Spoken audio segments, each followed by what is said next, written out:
Hello, everyone. Hello, everyone. Nice meeting you here. Coming often? X, are you okay? This is X, and he's a great guy, high IQ. He's a high IQ individual. Yeah, he's got this. Check out this cool chain he's got. So thank you very much. We had a busy day today. The king just left, and we've had a great discussion, terrific discussion concerning Gaza and everything else. We had discussions also about Saturday at 12 o'clock. It's going to be a big moment. We'll see what happens. I don't expect much happening with these people, but we'll see what happens. And we're going to be signing a very important deal today. It's Doge, and I'm going to ask Elon to tell you a little bit about it and some of the things that we found, which are shocking. Billions and billions of dollars in waste, fraud, and abuse. And I think it's very important. And that's one of the reasons I got elected. I said, we're going to do that. Nobody had any idea it was that bad, that sick, and that corrupt. And it seems hard to believe that judges want to try and stop us from looking for corruption, especially when we found hundreds of millions of dollars worth, much more than that, in just a short period of time. And we want to weed out the corruption. And it seems hard to believe that a judge could say, we don't want you to do that. Well, so maybe we have to look at the judges, because that's a very serious, I think it's a very serious violation. I'll ask Elon Musk to say a few words, and we'll take some questions. Elon, go ahead. Sure. So at a high level, you say, what is the goal of Doge, and I think a significant part of this of presidency is to restore democracy. This may seem like, well, are we in a democracy? Well, if you don't have a feedback loop, okay, X, we'd have to, if you sorry. Tell you, gravitas can be difficult sometimes. If there's not a good feedback loop from the people to the government, and if you have rule of the bureaucrat, or if the bureaucracy is in charge, and then what meaning does democracy actually have? If the people cannot vote and have their will be decided by their elected representatives in the form of the president and the Senate and the House, then we don't live in a democracy, we live in a bureaucracy. So it's incredibly important that we close that feedback loop, we fix that feedback loop, and that the public's elected representatives, the president, the House, and the Senate, decide what happens, as opposed to a large unelected bureaucracy. This is not to say that there aren't some good, there are good people who are in the federal bureaucracy, but you can't have an autonomous federal bureaucracy. You have to have one that is responsive to the people. That's the whole point of a democracy. And if you looked at this, if you looked at the founders today and said, what do you think of the way things have turned out? Well, we have this unelected, fourth unconstitutional branch of government, which is the bureaucracy, which has, in a lot of ways, currently more power than any elected representative. And this is not something that people want, and it does not match the will of the people. So it's just something we've got to fix. And then we've also got to address the deficit. So we've got a $2 trillion deficit, and if we don't do something about this deficit, the country's going bankrupt. I mean, it's really astounding that the interest payments alone on the national debt exceed the Defense Department budget, which is shocking, because we spend a lot of money on defense. But and if that just keeps going, we're essentially going to bankrupt the country. So what I really want to say is, like, it's not optional for us to reduce the federal expenses. It's essential. It's essential for America to remain solvent as a country, and it's essential for America to have the resources necessary to provide things to its citizens and not simply be servicing vast amounts of debt. And also, could you mention some of the things that your team has found, some of the crazy numbers, including the woman that walked away with about 30 million, right, etc.? Well, we do find it sort of rather odd that there are quite a few people in the bureaucracy who have ostensibly a salary of a few $100,000, but somehow manage to accrue tens of millions of dollars in net worth while they are in that position, which is, you know, what happened at USAID. We're just curious as to where it came from. Maybe they're very good at investing, in which case we should take their investment advice, perhaps. But just there seems to be mysteriously they get wealthy. We don't know why. Where does it come from? And I think the reality is that they're getting wealthy at the taxpayer expense. That's the honest truth of it. So, you know, we're looking at, say, if you look at, say Treasury, for example, basic controls that should be in place, that are in place in any company, such as making sure that any given payment has a payment categorization code, that there is a comment field that describes the payment, and that if a payment is on the do not pay list, that you don't actually pay it. None of those things are true currently. So the reason that departments can't pass audits is because the payments don't have a categorization code. It's like just a massive number of blank checks just flying out the building. So you can't reconcile blank checks. You've got comment fields that are also blank, so you don't know why the payment was made. And then we've got this truly absurd, a do not pay list, which can take up to a year for an organization to get on a do not pay list. And this, we're talking about terrorist organizations, we're talking about known fraudsters, known aspects of waste, known things that do not match any congressional appropriation, can take up to a year to get on the list, and even once on the list is not used. It's mind-blowing. So what we're talking about here, we're really just talking about adding common sense controls that should be present, that haven't been present. So you say, like, well, how could such a thing arise? That seems crazy. When you understand that really everything is geared towards complaint minimization, so then you understand the motivations. So if people receive money, they don't complain, obviously. But if people don't receive money, they do complain. And the fraudsters complain the loudest and the fastest. So then when you understand that, then it makes sense. Oh, that's why everything they approve all the payments at Treasury. Because if you approve all the payments, you don't get complaints. But now we're saying that, no, actually, we are going to complain. If money is spent badly, if your taxpayer dollars are not spent in a sensible and frugal manner, then that's not okay. Your tax dollars need to be spent wisely on things that matter to the people. I mean, these things, it's just common sense. It's not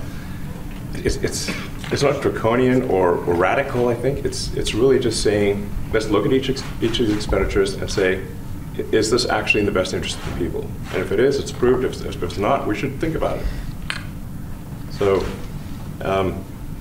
there's crazy things like just cursory examination of Social Security, and we've got people in there that are 150 years old. Now, do you know anyone who's 150? I don't know. Okay. They should be on the Guinness Book of World Records. They're missing out.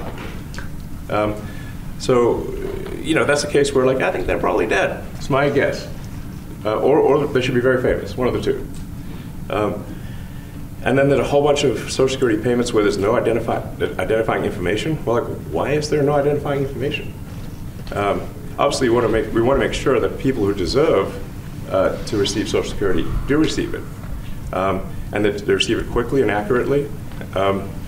Also, another crazy thing. So, one of the things is, like, we are trying to sort of right-size the federal bureaucracy, just make sure that this.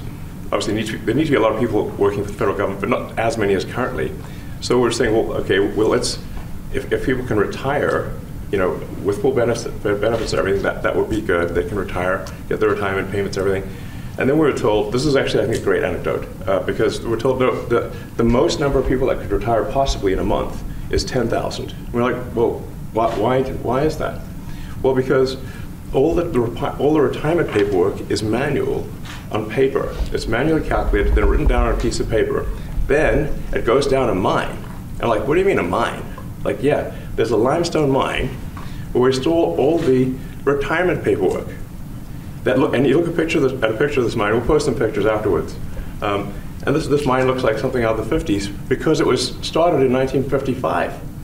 So it looks like it's like a time warp. And then the speed, the limiting factor is the speed at which the mine shaft elevator can move determines how many people can retire from the federal government. And the elevator breaks down and then, sometimes, and then nobody can retire. Doesn't that sound crazy? There's like 1,000 people that work on this. So I think if we can take those people and say, like, you know what, instead of working in a mine shaft and carrying manila envelopes to, boxes in a mine shaft, you could do practically anything else, and you would add to the goods and services of the United States in a more useful way. So anyway, so I think that's an example. Like at a high level, if you say, like, how do we increase prosperity? Is we get people to shift from roles that are low to negative productivity to high productivity roles, and so you increase the total output of goods and services, which means that there's a higher standard of living available for everyone. That's the actual goal. Everyone's very quiet. Your detractors, Mr. Musk. What? Including a lot of Democrats. I have detractors? You do, sir. I don't believe it. Say that you're orchestrating a hostile takeover of government and doing it in a non-transparent way. What's your response to that criticism? Well, first of all, you couldn't ask for a stronger mandate from the public. The public voted. We have a majority of the public voting for President Trump. Won the House, won the Senate. The people voted for major government reform. There should be no doubt about that. That was on the campaign. The president spoke about that at every rally. The people voted for major government reform, and that's what the people are going to get. They're going to get what they voted for. And a lot of times, people that don't get what they voted for. But in this presidency, they are going to get what they voted for. And that's what democracy is all about. Mr. Musk, the White House says that you will identify and excuse yourself from any conflicts of interest that you may have. Does that mean that you are, in effect, policing yourself? What are the checks and balances that are in place to ensure that there is accountability and transparency? Well, we actually are trying to be as transparent as possible. In fact, we post our actions to the Doge handle on X and to the Doge website.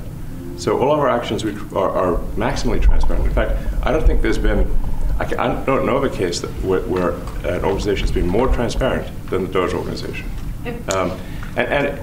So, and the kind of things we're doing are, I think, very, very simple and basic. They're not, what I mentioned, for example, about Treasury, just making sure that payments that go out, taxpayer money that goes out, is categorized correctly, that the payment is explained, that organizations on the do not pay list, which takes a lot to get there, that actually are not paid, which currently they are paid. These are not individual judgment decisions. These are about simply having sensible checks and balances in the system itself to ensure that taxpayer money is spent well. So it's got nothing to do with, like, say, a contract for some company of mine at all. But if there is a conflict of interest when it comes to you yourself, for instance, you've received billions of dollars in federal contracts when it comes to the Pentagon, for instance, which the president, I know, has directed you to look into. Yeah. Are you policing yourself in that? Is there any sort of accountability check and balance in place that would provide any transparency for the American people? Well, all of our actions are fully public. So if you see anything, you say, like, wait a second, hey, Elon, that seems like maybe that's, that there's a conflict there. It's not like people are going to be shy about saying that. They'll say it immediately. Including you yourself. Yes. But transparency is what builds trust, not simply somebody asserting trust. So not somebody saying they're trustworthy, but transparency, so you can see everything that's going on. And then you can see, am I doing something that benefits one of my companies or not? It's totally obvious. And if we thought that, we would not let him do that segment or look in that area if we thought there was a lack of transparency or a conflict of interest. And we watch that also. He's a big businessman. He's a successful guy. That's why we want him doing this. We don't want an unsuccessful guy doing this. Now, one thing also that Elon hasn't really mentioned are the groups of people that are getting some of these payments. They're ridiculous. And we're talking about billions of dollars that we've already found. We found fraud and abuse. I would say those two words as opposed to the third word that I usually use, but in this case, fraud and abuse. It's abusive because most of these things are virtually made up, or certainly money shouldn't be sent to them. And you know what I'm talking about. It's crazy. So, but we're talking about tens of billions of dollars that we've already found. And now a judge who's an activist judge wants to try and stop us from doing this. Why? Why would they want to do that? I campaigned on this. I campaigned on the fact that I said government is corrupt. And it is very corrupt. It's very, very, it's also foolish. As an example, a man has a contract for 3 months and the contract ends, but they keep paying him for the next 20 years, because nobody ends a contract. You got a lot of that. You have a contract that's a 3-month contract. Now, normally, if you're in a small, in all fairness, it's the size of this thing is so big. Yeah. But if you have a contract and you're in a regular business, you end the contract in 3 months. It's a consultant. Here's a contract for 3 months, but it goes on for 20 years. And the guy doesn't say that he got money for 20 years, They don't say it. They just keep getting checks month after month. And you have various things like that, and even much worse than that, actually, much worse. And I guess you call that incompetence, maybe. Yeah. It could be corruption. It could be deals made on both sides, where the guy gets the money, he kicks. I think there's a lot of kickback here. I see a lot of kickback here. There's a lot of kickbacks. A tremendous kickback, because nobody could be so stupid to give out some of these contracts. Yes. So he has to get a kickback. So that's what I got elected for, that and borders and military and a lot of things, but this is a big part of it. And I hope that the court system is going to allow us to do what we have to do. We got elected to among other things, find all of this fraud, abuse, all of this horrible stuff going on. And we've already found billions of dollars, not like a little bit, billions, many billions of dollars. And when you get down to it, it's going to be probably close to $1 trillion. It could be close to $1 trillion that we're going to find. That will have quite an impact on the budget. Yes. And you'll go to a judge where they handpick a judge, and he has certain leanings. I'm not knocking anybody for that, but he has certain leanings. And he wants us to stop looking. How do you stop looking? I mean, we've already found it. We have a case in New York where a hotel has paid $59 million, $59 million because it's housing migrants, illegal migrants, all illegal, I believe. And they were being paid twice the normal room rate at 100% occupancy. Unbelievable. So it's a racket. Mr. Musk, can I ask a question? Well, if I may sort of just going for the president's comments, at a high level, you say, well, what are the two ingredients that are really necessary in order to cut the budget deficit in half from $2 trillion to $1 trillion? And it's really two things: competence and caring. And if you add competence and caring, you'll cut the budget deficit in half. And I fully expect to be scrutinized and get a daily proctology exam, basically. Might as well just camp out there. So it's not like I think I can get away with something. I'll be scrutinized nonstop. But with support of the president, we can cut the budget deficit in half from $2 trillion to $1, and then with deregulation, because there's a lot of sort of regulations that don't ultimately serve the public good.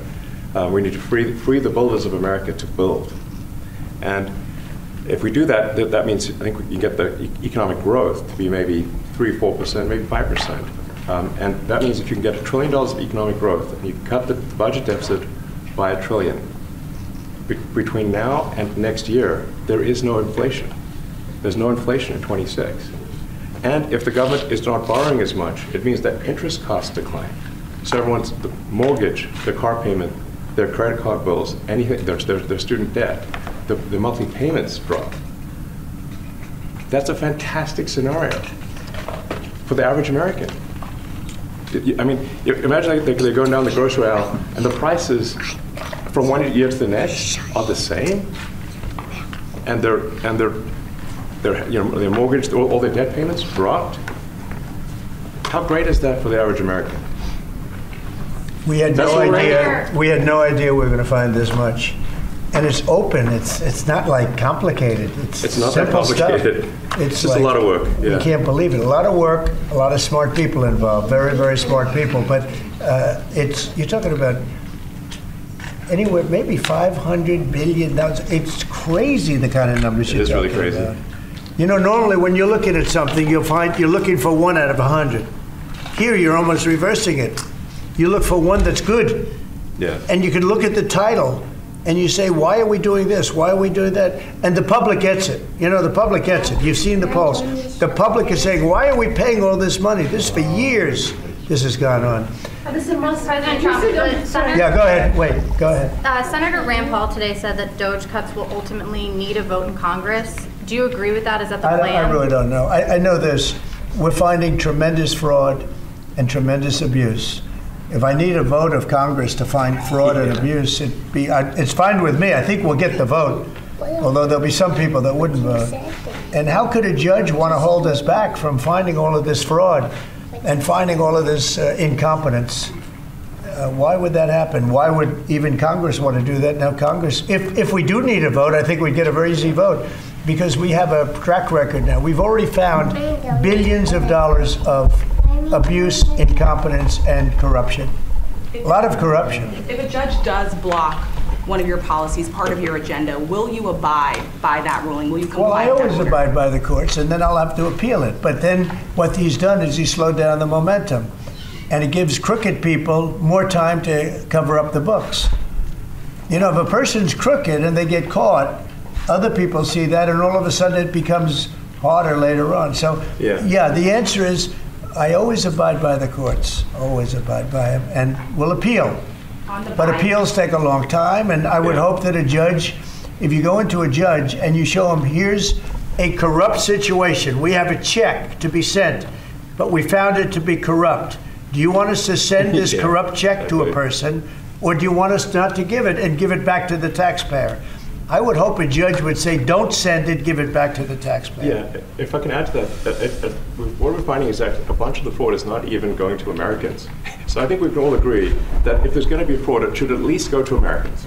But a bunch of the fraud rings that are operating in the United States and taking advantage of the federal government, especially in the entitlements programs, are actually foreign fraud rings. They're operating in other countries and actually exporting money to other countries. We should stop that. Mr. Musk, and this is big numbers. We're talking about $100 to $200 billion a year. Sure. Serious money. Mr. Musk, you said on X that an example of the fraud that you have cited was $50 million of condoms was sent to Gaza. But after fact check this, apparently Gaza in Mozambique, and the program was to protect them against HIV. So can you correct the statements? It wasn't sent to Hamas actually. It was sent to Mozambique, which makes sense why condoms was sent there. Yeah. And how can we make sure that all the statements that you said were correct, so we can trust what you say? Well, first of all, some of the things that I say will be incorrect and should be corrected. So nobody's going to bat 1,000. I mean, we will make mistakes, but we'll act quickly to correct any mistakes. I'm not sure we should be sending $50 million worth of condoms to anywhere, frankly. I'm not sure that's something Americans would be really excited about. And that is really an enormous number of condoms, if you think about it. If it went to Mozambique instead of Gaza, I'm like, okay, that's not as bad, but still, why are we doing that? Mr. Musk, can you talk a little bit about how closely you're working with agency heads as you're directing these cuts? Do they have how much input do agency heads have when you're making these decisions? Yeah, we work closely with the agency heads,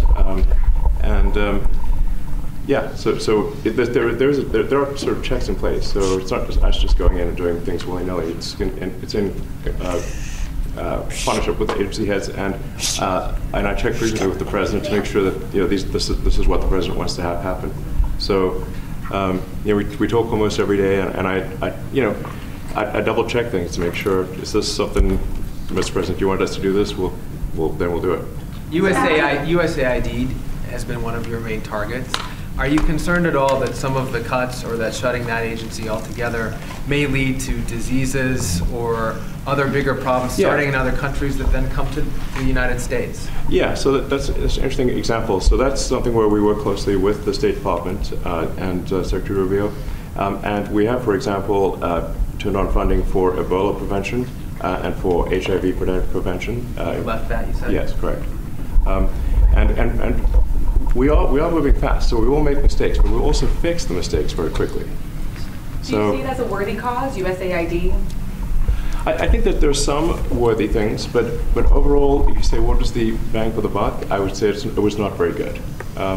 And there was far too much of what USAID was doing was influencing elections in ways that I think were dubious and do not stand the light of day. I mean, just as a follow-up to the Pentagon contracts, if you have received billions of dollars in contracts from the Pentagon, and the president's directing you to look into the Department of Defense, is that a conflict of interest? Are going to do at the president's request. Does that present a conflict of interest for you? No, because you'd have to look at the individual contract and say, first of all, I'm not the one, filing the contract. It's people at SpaceX or something who will be fighting for the contract. And I'd like to say, if you see any contract where where it was awarded to SpaceX and it wasn't by far the best value for money for the taxpayer, let me know, because every one of them was. The president said the other day that you might look at treasuries. Could you explain that a little bit? What kind of fraud, and that question goes to both of you, what kind of fraud are you expecting to see or do you see right now in U.S. treasuries? Yeah, I think you mean the Treasury Department as opposed to Treasury bills, or. You also referenced treasuries on Air Force One the other night. Go ahead. Well, as I mentioned earlier, really the first order of business is to make sure we're actually collecting. Sorry for this. I thought my son might enjoy this, but he's sticking his fingers in my ears and stuff. So it's a bit hard to hear sometimes. Hey, stop that. The stuff we're doing with the Treasury Department is so basic that you can't believe it doesn't exist already. So for example, like I mentioned, just making sure that when a payment goes out, it has to have a payment categorization code. It's like, what type of payment is this? You can't just leave the field blank. Currently, many payments, the field is left blank. And you have to describe what's the payment for, some basic rationalization. That also is left blank. So this is why the Pentagon, when's the last time the Pentagon passed an audit? A decade ago, maybe? I don't know, ever? Really?